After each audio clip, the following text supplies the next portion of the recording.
All right, I'm gonna try and play with some neutrals and a little bit of pink, well, a little fluorescent orange, and see if I can create a piece like that, holding some restraint. We'll have to see if it works. Ah, there's a glimmer. Okay, well, you're just gonna have to watch and see what happens.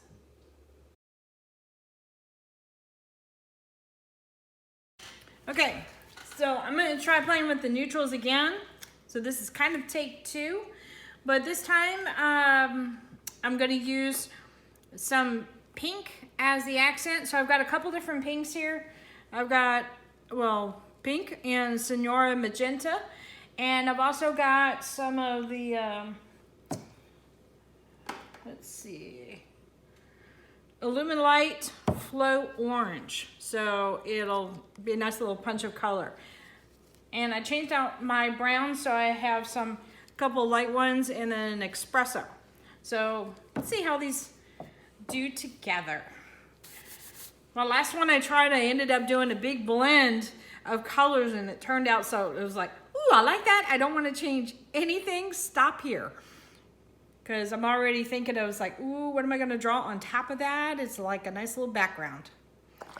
So I like to start all my backgrounds first. That's just how I work. I don't know that one.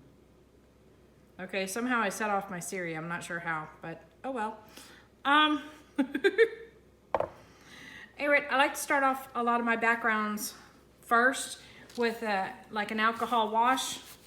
And I'm in a well-ventilated space, so the alcohol isn't an issue for me. I'll make sure I'm still nicely in camera, and I am. And this time, I'm gonna use a lot less pink, or at least I hope I am. And a little bit more of the brown, because I want it to be more of an accent. Let me shake this up real good. And I thought this fluorescent orange would play nicely with the pinks I'm using. All right, one more little drop. Believe it or not, I'm trying to restrain myself. If you know me, this is pretty restrained. Restrained. There we go. Nice phrase. Okay, so I've got a lot of espresso here. I'm gonna let it be the dominant color. And then these are some lighter browns from Copic. So I'm doing this corner here with a lot of color. The theory is to let it go super light over here and then just manipulate mostly in this zone. An alcohol ink is very similar to resin, meaning it has its own ideas in the beginning when you do a lot of color like this. So be prepared for some surprises, because there's almost always something. Okay.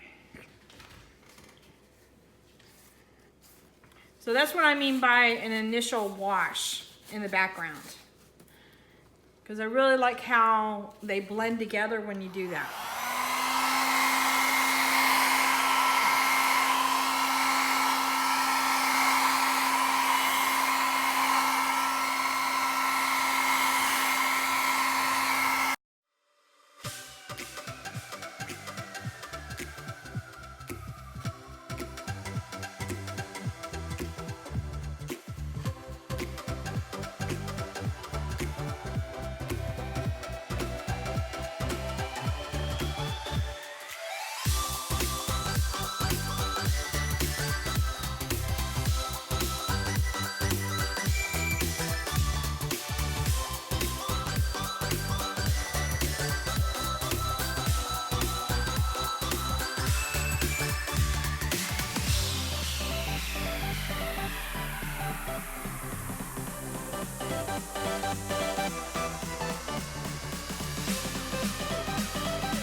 and this is just me personally when I'm creating works, that when you put a lot of high heat on it or high airflow, and you get fingers, definite fingers or little tentacles coming out of it.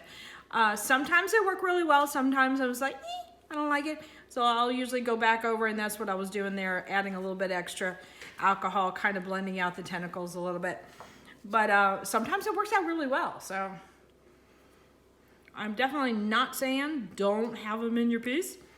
I'm just saying that most of the time I'm not crazy about them, but sometimes it's okay.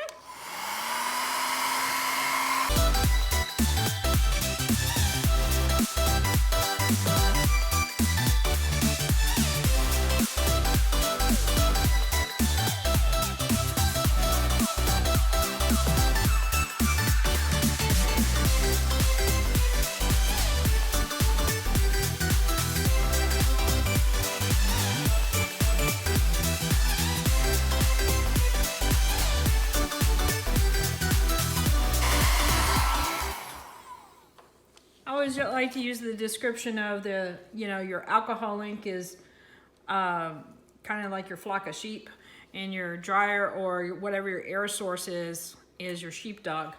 And so that's the pressure that you put on. And sometimes, if you don't want them to move far, you just put on a little bit of pressure. If you want them to move a lot, you put on a lot of pressure.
So when I'm backing off, I'm taking off the pressure, and it kind of stays in that general area, and it gets a far away heat.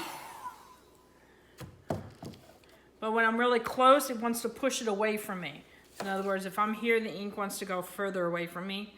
If I'm over here, then it wants to go all the way over here. So that's why it's kind of a herding game.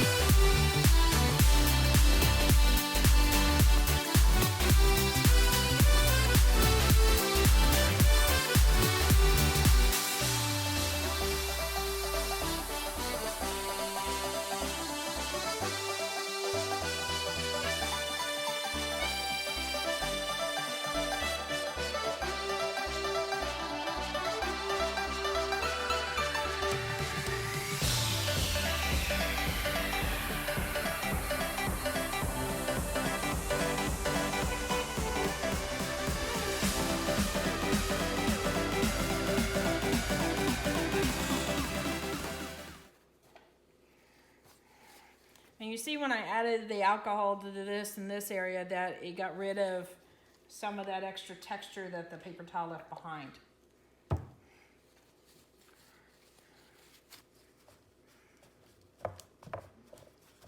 So start in your lighter zones and work towards your darker ones for removing in a big area like this. And see how much it took off?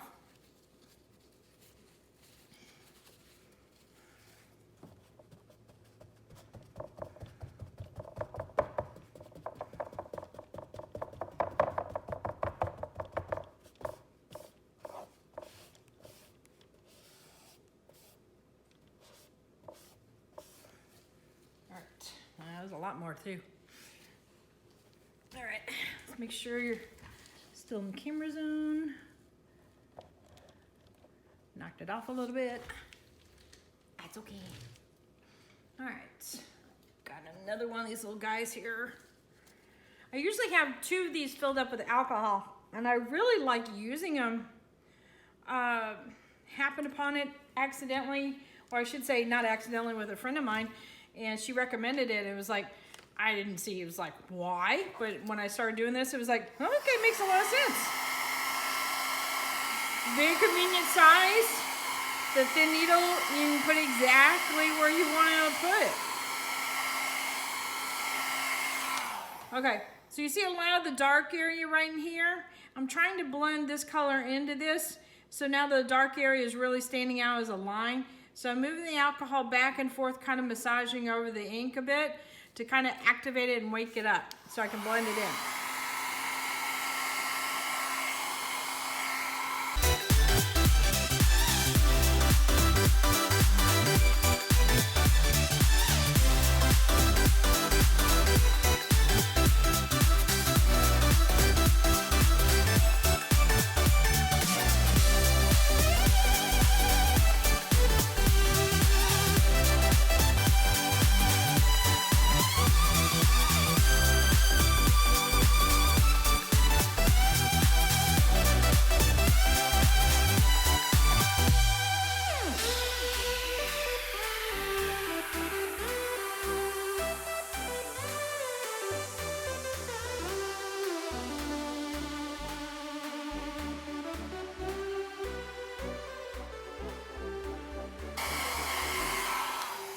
So by keeping the color down here, it keeps that area light. So having it come deposit a tiny bit and then coming back and living down here for the most part means it deposits more color here and less here.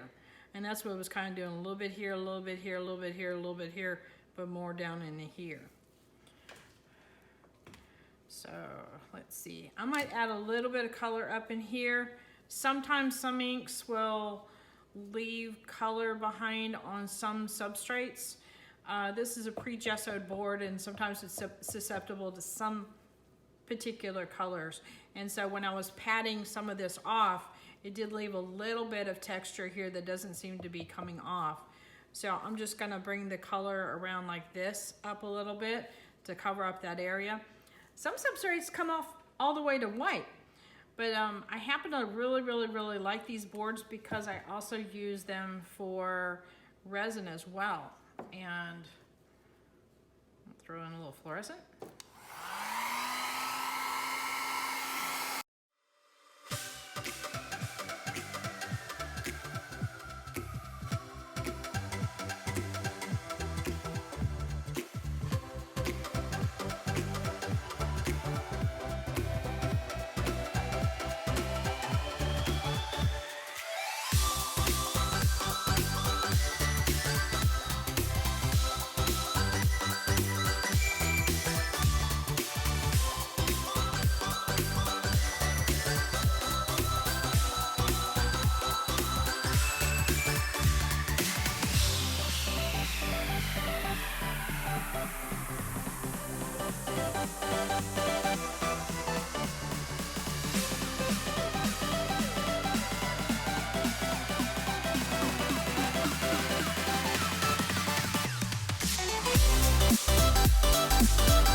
Different.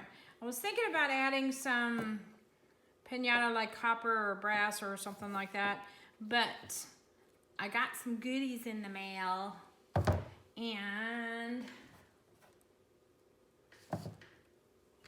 I thought I'd try this out. I don't know if it'll do good on alcohol, but I'm gonna try it. So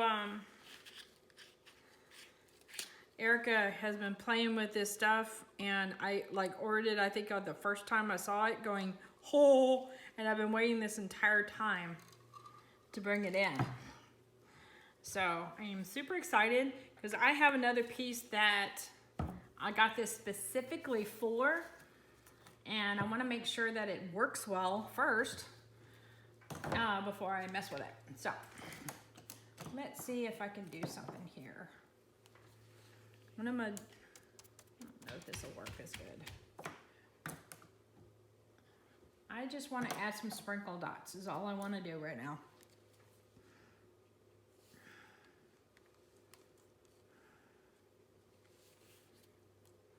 That'll do.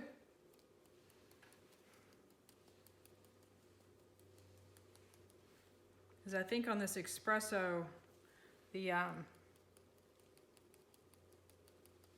dots will really stand out super pretty. And they'll fan out. They'll go a little thicker here and they'll fan out and do finer dots going out. And that's what I'm interested in.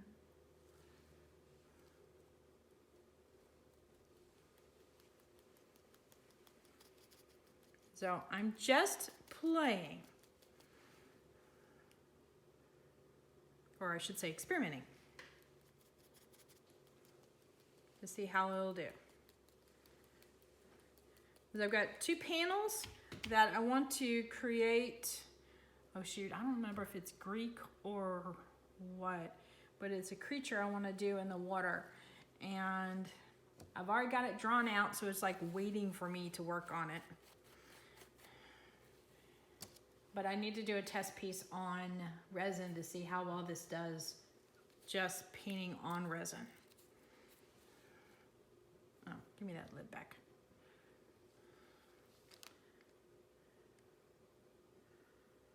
Before I actually finish the piece.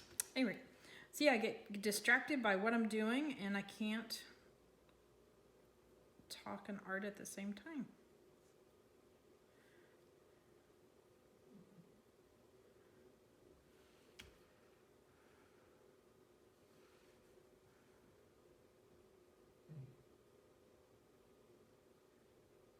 You gotta have a super fine brush for this stuff. It really comes off very liquidy.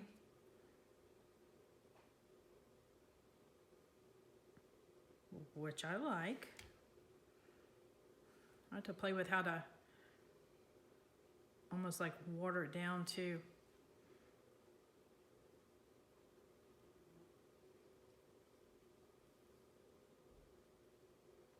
Because I like when there's barely a hint of it, but you catch it in the light. Yeah, almost like what it's doing now. Boy, it dries fast.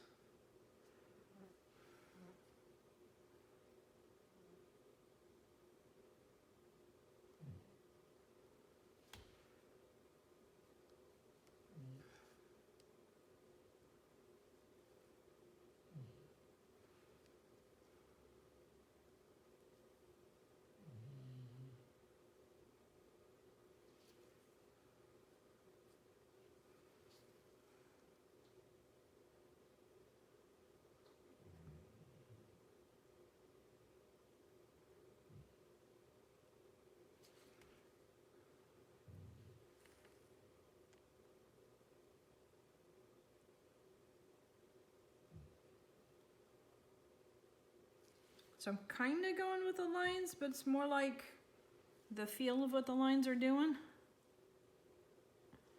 Since a lot of these lines have echoes anyway from the alcoholing blending, you know, on different, you know, levels like this, like dry, dry, dry, dry, dry. It's kind of like that echo of a shape. That's kind of what I'm doing, is following the suggested echo. Is that a thing? I don't know. Now it's a thing.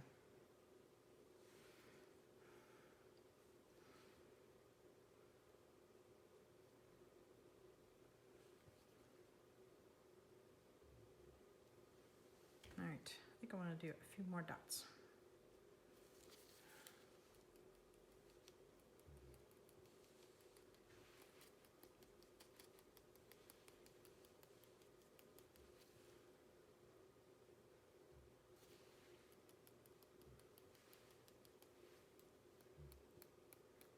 I'm not sure which one I like better as far as the Pinata Copper or this stuff on alcohol ink.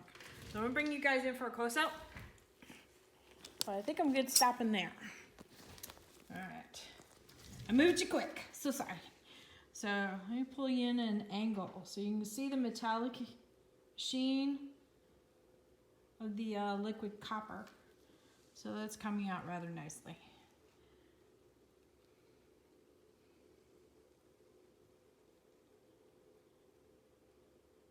So it is probably almost 50% pink and brown. It's still very strong with both colors equally. I need to work on my restraint as far as I like color. So this is a good exercise for me too.